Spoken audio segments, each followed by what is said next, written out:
Hey everyone, I have Mundo Sanchez on with me today. We are going to talk about the importance of using a TC for so many different parts of your business. I've had a Morby method deal that I'm really working on now, and we're going to go through it and see the different areas that a TC would have helped. Hey, welcome on board, Mundo. Thank you. Appreciate you having me. Tell us a little bit about yourself and what brought you to Pace's community and becoming a TC. Yeah, so by day, I work full time during the day. I'm a CFO of a trucking company, and then I also have ownership in a few companies that we have that we operate. So definitely very entrepreneurial background in terms of our culture at our company. And trucking is a highly leveraged, highly capital intensive industry. It costs a lot of money to put a truck and a trailer on the road these days. I mean, probably close to 280 to $300,000 if you really think about it, is what it costs to put a truck and a trailer on the road. So very capital intensive. I deal with banks on a regular basis. I know exactly how they think because it's a large part of what I do on a daily basis, and that plays a critical role when you're dealing with Morby methods. You have to know exactly what to say to a lender and most importantly, what not to say to a lender as well. And, my eyes kind of opened up on this creative finance component. I've done some seller finance transactions before as part of like business acquisitions, but it's always been kind of like a byproduct of like basically, working your way through the financing of the whole business acquisition life cycle. And then it usually kind of comes in at the end as more of like a gap funding mechanism of like, hey, this is what the bank's willing to do. How can we cover the gap here with a mix of cash plus seller financing? So I never really thought about it from like completely flipping the script and strategically going out of the gates trying to get seller financing. So that was definitely a change in mindset for me when I ran across Pace's content. I was just like, this is genius. Why haven't I been doing this all along? So just getting away from lending institutions in general just became really attractive to me. So then I just kind of dived into the content, and one thing led to another. I joined Gator, then I joined Sub 2, then I joined Top Tier TC. Really kind of just went all in on the education, and I've gotten a tremendous amount of value from it, and it's been a great experience so far. So for the people out there, kind of explain what a Morby method is, also known as a seller carryback. Yeah. So just to kind of give you, so a Morby method comes into play when the seller is asking for a large down payment, right? A lot of times the seller will be open to doing some sort of seller carryback, but they want like a 20% down, 30, 40, 50% down, et cetera, right? So that, once you start getting north of 20, you're moving into traditional finance territory, right? Versus the creative finance, it's more about how to get into the transaction for the lowest out of pocket cost. So to kind of bridge that gap of what the buyer wants and what the seller wants, the Morby method comes into play where the buyer will actually get a first position mortgage on the property, whether that being, I wouldn't recommend doing a traditional mortgage, but more on like the DSCR route. They would get a mortgage on the property for, let's say, 70%, and the seller will actually carry 30%. The caveat with that is almost all lenders will not allow a second position lien at the time of closing. And so what you have to do, and then afterwards, after you close on the transaction, the seller will essentially provide that carryback for you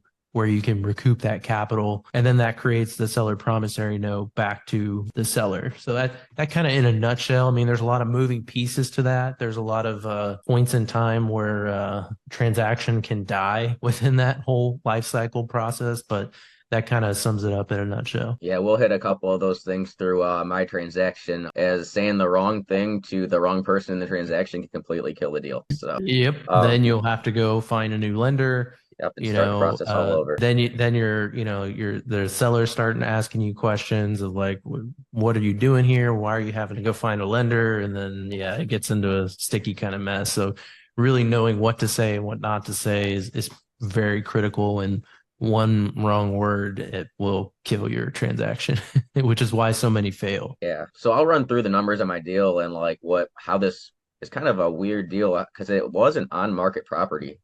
So I have myself, the seller's agent, buyer's agent. The seller of the property is actually not the owner of the property. So it's almost like a wholesale deal on market. So Okay. there are a lot of people involved in this transaction. I am using a DSCR lender out of sub two that he's helping me get through this. But I did find this property on market. I have offered on a bunch of properties down in Charlotte, North Carolina. I'm from Cleveland, Ohio. So I'm starting a portfolio down there. Purchase price, 450 grand. This is going to be a room by room rent. I know a lot of people in Pace's community understand this pad split, but there's a company Okay. called El Cove down there that has been doing this, and it's more in, they just have a couple niche markets in North Carolina that they do it in. All right, my cat always wants to start clawing at the door during a podcast You're fine. every single time. It doesn't fail. So right now, this property is a 4 bedroom, 5 bath with 2 kitchens. It's a huge property. It's actually going to be a 6 by 5, six bedroom, 5 bath with 2 kitchens when I finish it up. It has 3 separate entrances. It's perfect for this model. Also easily split into a duplex. Say this model doesn't work and it'll still cash flow. I obviously gave the seller a higher price than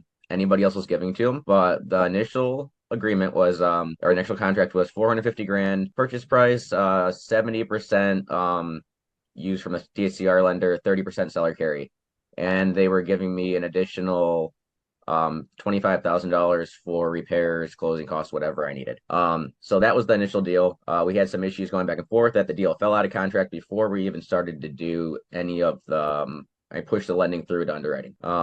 I came up with a couple things in title, like a $180,000 judgment against the seller.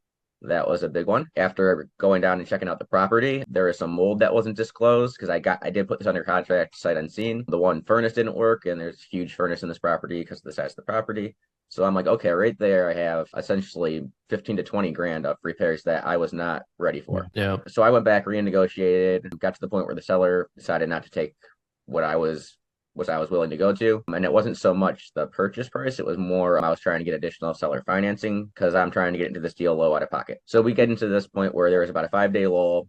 Let it go. After they had to disclose all the stuff that I pulled up, they came back to me and said, resubmitted an offer. After about a week, we came to the deal of 450 grand. I stayed at their purchase price, but now I have $40,000 seller carryback on top of the 30%. So I have $40,000 to work with repairs, and they gave me $4,000 for closing costs, whatever, just seller concessions. So I'm going to be probably out of pocket maybe 5 to 10 grand on this deal now. How are you applying the seller concessions? What does that look like in your transaction? So in the transaction, that's just going towards closing costs. So they could have actually essentially put a higher percentage towards that legally, but that's just what we agreed on. So that's just going towards closing costs. Gotcha.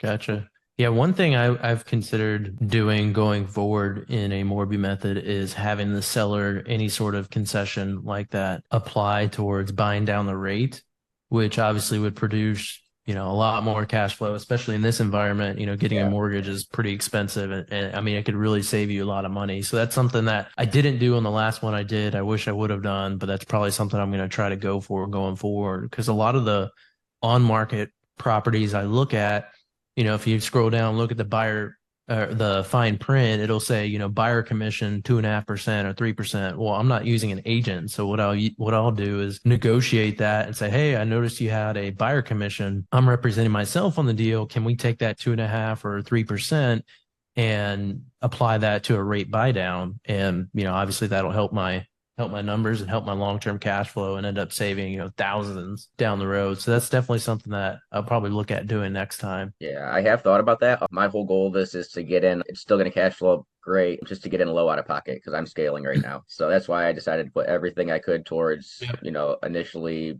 less out of pocket expenses. But let's jump into some of the things that I ran into that, a lot of you watch Morby method videos on YouTube, and you don't realize all the intricate pieces until you start going through the process. I see your cat popping in there.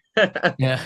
But I yeah, got three of them, so they'll all be okay, floating around at some point now that I open awesome. the floodgates there. So starting off it went smooth. We got the process going. My lender explained to me, hey, certain people can know about this, and this. So we made sure to keep email chains separate so that the right person was only hearing the right things. So my first big snag I hit was we were going through the process and we got to the point where sending emails to make sure like the seller financing was taken out of the initial purchase contract. That was our first snag, like right off the bat. He's like, Mhm. hey, we can't have this in. This has to be a separate addendum. have your promissory note separate. Make sure it doesn't say anything about seller financing in the purchase Who is documents. saying that? My lender.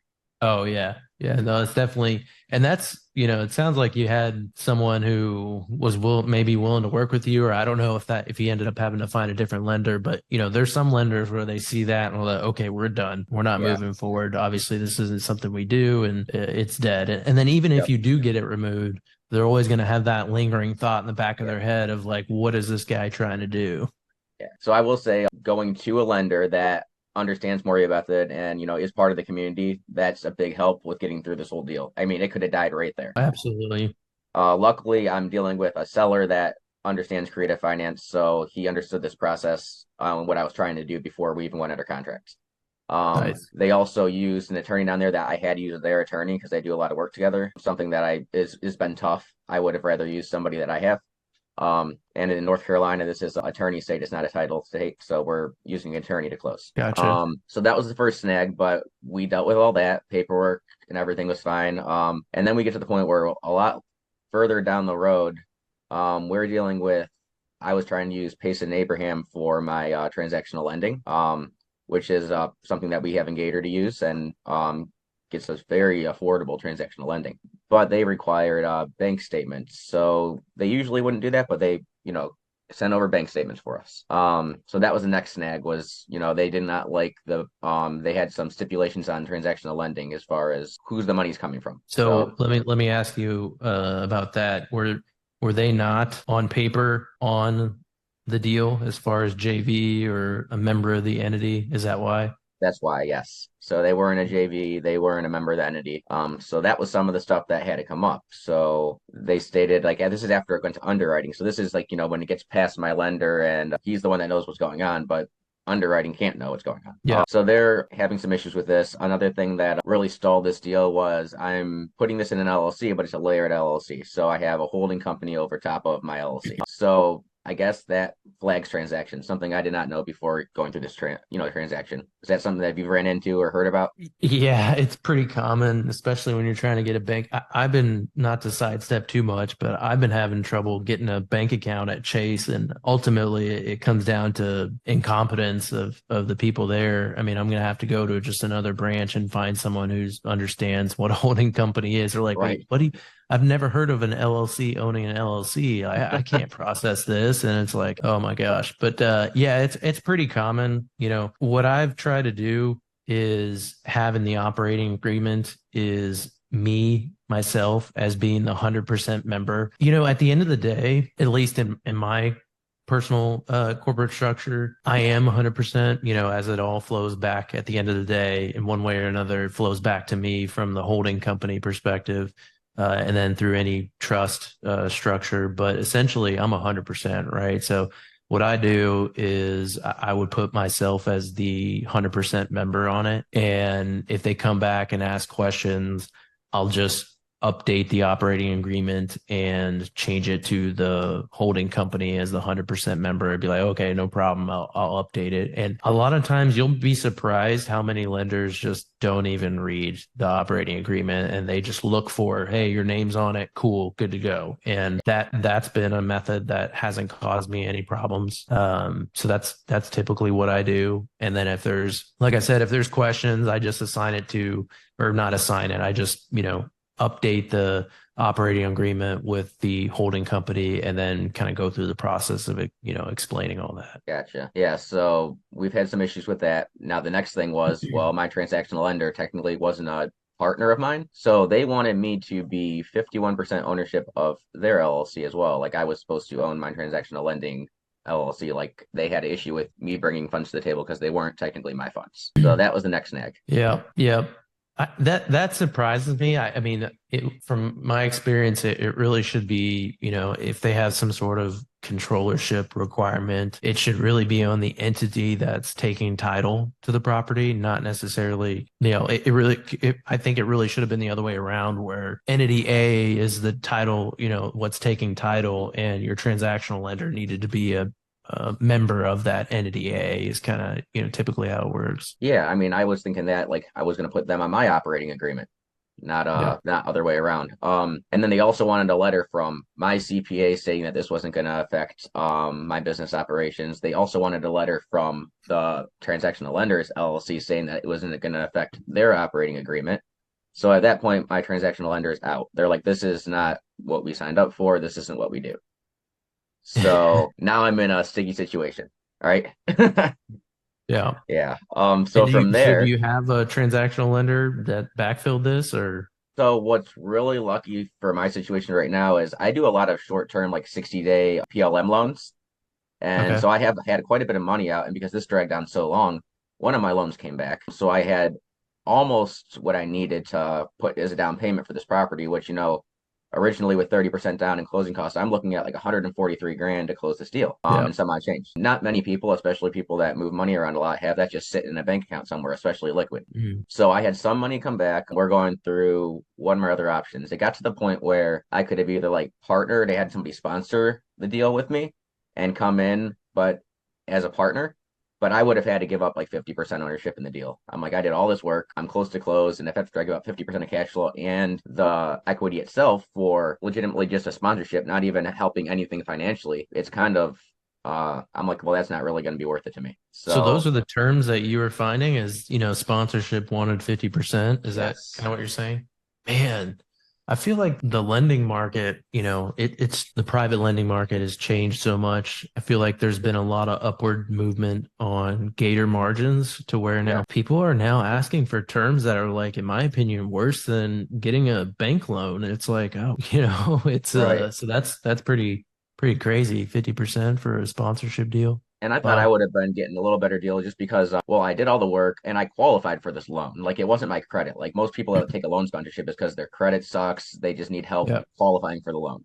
That wasn't the issue with this deal. So we got to the point where we're going through all these different options. And like I said, this is where it helped. Maybe not having a TC didn't like save me here, like hurt me, but having somebody in as my lender understanding what a Gator method or as a Morby method was. He's like, hey, do you have a family member, a close friend with some funds that they can gift them to you? Now we can do whatever we want to do on the back end of this deal, but Mhm. luckily my brother's gifting me the remainder that I need to close this deal out. So it's my funds as I'm technically actually bringing my own funds to the table as a transactional lender, essentially still because the promissory note's there for the seller carryback after closing. So that's these funds are coming right back to me, and my brother's funds are going to be gifted. Now there's a note saying that he doesn't expect any repayment of these funds, but we all know that those are coming back out of escrow. They're not getting released to the seller. So that's where Did we you are. have any trouble sourcing the bank sourcing the funds on like that return of capital from your PML deal? Because a lot of times we're like, hey, funds need to be seasoned for 3 months and I don't want to see any large in and out movements and stuff like that. So did you have any problems with that? So that's the only thing that we really don't know about right now because I it's in underwriting again. So it hopefully I hear something back today, honestly, about it. But we're supposed to close on Monday or Tuesday, but hopefully these were what they requested. They're like they just asked for my bank statements from my or, from my LLC, and they didn't need bank statements from my brothers. They didn't ask for those. They just wanted the gift note saying that he's going to send the money over. Yeah. So and then on the other side is like the email chain between me, my brother, and the attorneys clarifying that this is not these funds aren't released to the seller. They don't leave escrow. They only come back to us. So we have the seller carryback note in place, the seller financing note, but we want to make sure that the attorney is not releasing those funds, that they're coming back to us. Good. Okay. Yeah. So does that all make sense? So that's where we're at now. My lender's pretty confident because that's what they requested from us, and he said this should go through and we should get this deal closed up. Now I have also had to send more due diligence to the seller because we've had to extend twice through this process. At first it was their fault. They clear title was taking it took like 3 weeks to get clear title because well there was 180,000 judgment on the seller, so they had to figure out what they were doing with that. So Mm. that had to happen first. And then now we've taken about a month past that, that to close. So it got to the point where he's like, I'm going to drop this. I don't think you're closing. And I'm like, well, we got this. We got it working out. We figured this out. This is what's going on. He went to the point where he tracked down the lender, the lender's manager, and corporate to try to find out like what was going on. So Yeah. That's funny. It's So, typical. Yeah. but yeah, so some of these email chains are outrageous with some of the things going on in them, and I'm just like, oh my gosh, this is like a reality TV show. So, It's a frustrating, yeah, it can be a very frustrating process dealing with the bank, which I'm very familiar with. So yeah, I can empathize with your pain. yeah, like this is my sixth property that I've closed on, and by far has been the most time I've put into anything out in real estate, as far as from like the lending side. Oh, So be prepared to give your kidney and your firstborn before it's all said and done. yeah, it's been a mess, but I would say like the importance, like even if like now understanding and getting through this, we are almost at the closing table, but we think we got it this time. A TC would have been helping with all this work, like and probably helping me avoid some of these issues before they happen, I would assume, right? Yeah, I mean, pretty much everything you mentioned for the most part, probably a very experienced person that knew what they were doing probably could have mitigated some of these conversations. Now, there's some things that come up that is really lender specific, and no matter how many times you've done a deal or how much experience you have, it always seems like there's just one or two just really quirky requirements that a lender has that you just couldn't anticipate. And you just got to deal with it as they come up. But the more and more times you go through that and understand, okay, well, this lender asked me for this one time, and this lender asked me for that this one time, then you kind of, for the next deal, you know how to structure it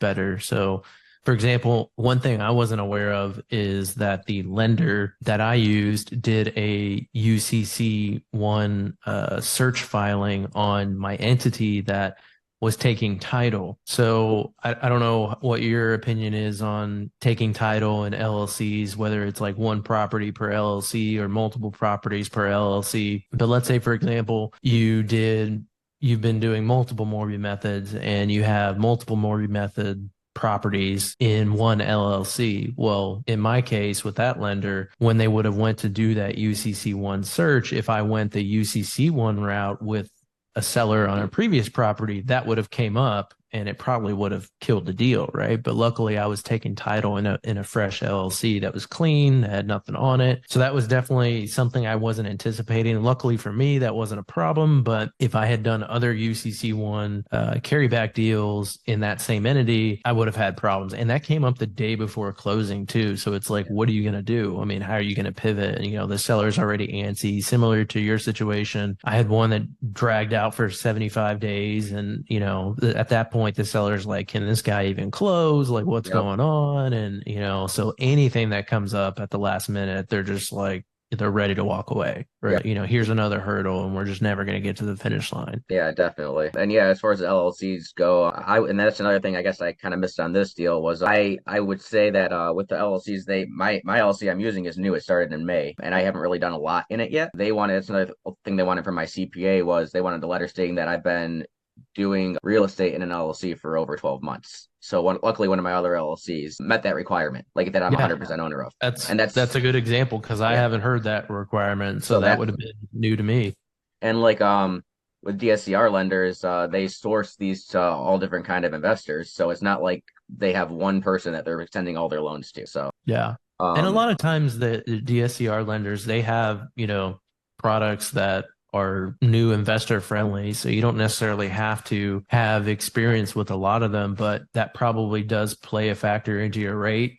So yeah. maybe that was a thing. Maybe it's hey, if you don't have this experience, your rate's going to go up or something like that. I don't know, but yeah, I haven't heard that one before. Yeah, and I'm in the low eights with this loan at 70%. Actually, one thing I completely forgot to mention was with me and my brother bringing funds to close to meet that requirement with liquid funds, we actually bumped it up to 80%. So that was something that we had to change last minute because we didn't quite have all the liquid funds to close at 143 grand that I needed. So Did they have like liquidity reserves requirements that kind of caught you off guard, or what happened so there? I heard nothing about that, honestly. I wasn't gonna bring it up. So yeah, but I mean I gave them all my bank accounts that I had available at the beginning and nothing like that came up. So I'm really hoping that we don't had another snag like today or Monday. So Yeah, but it would not surprise me if they come back and, sometimes there's a large disconnect between kind of like the front end of a loan originator and the actual underwriting team. And maybe it's, just because they're not the underwriting team, so they don't know every single intricate detail Right. of the process. And you tend to, you try to get a good understanding as much as you can on the front end, which I see a lot of sub two comments in the group when we're talking about stuff like this. We're like, well, why didn't you ask the lender this on the front end? It's like sometimes it's not that easy because the person you could be asking all these questions and they tell you yes or no to a certain question, and you're like, okay, check the box, I can move forward. And then you get to underwriting, which ultimately is the party that really matters, and it's a completely different story. Yep. I see that a lot. And it's definitely can raise your blood pressure a little bit. No, really. But well, that's where we are at this point. And I say let's cut this off and maybe jump back on when this deal closes if it actually goes to close. That'd be awesome. See you Awesome. follow Well, up and celebrate that. thanks Mundo for coming on. I really appreciate you taking the time. Absolutely, man. Thank you. All right, awesome. Have a good one. See ya.